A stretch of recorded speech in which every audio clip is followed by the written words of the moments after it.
My son and I are working together to co-author novels in the science fiction and fantasy genres. Part of my personal journey of skill development has been to spend a lot more time reading science fiction and fantasy. And I noticed that one of the themes from Brandon Sanderson's Mistborn series parallels quite nicely with one of Michael Lopp's articles in his Rands and Repose blog. Brandon Sanderson presents preservation and ruin as two opposing forces that ultimately find their balance in unity instead of adversity. Rands shares a similar observation, specifically in the software engineering world, with his presentation of what he calls stables and volatiles. And I'll have a link in the text of this for details. The stables, much like Mistborn's preservation, they like to keep things running. They take direction, they play nice with others, mitigate risk, and tend to create and follow processes. The volatiles, on the other hand, are more like ruin in Mistborn.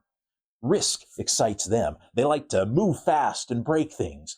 They build a lot of things that don't work, but they also build the mind-blowing innovations that define new markets, and they build fast. To them, status quo is the same as stagnation. During my time in corporate leadership, the greatest conflicts, the most epic philosophical battles, were between these two camps.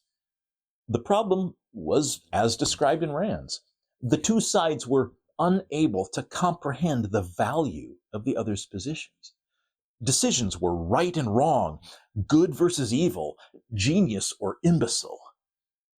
As a leader over these factions, your challenge will be to avoid the temptation to referee between them, to choose a winner and a loser.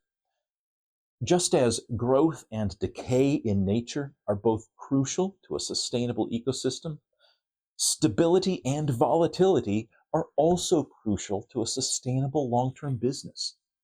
Your job is to recognize who on your team tends to favor preservation and who tends to favor ruin, and then position them so that their traits best serve the projects that they're responsible for.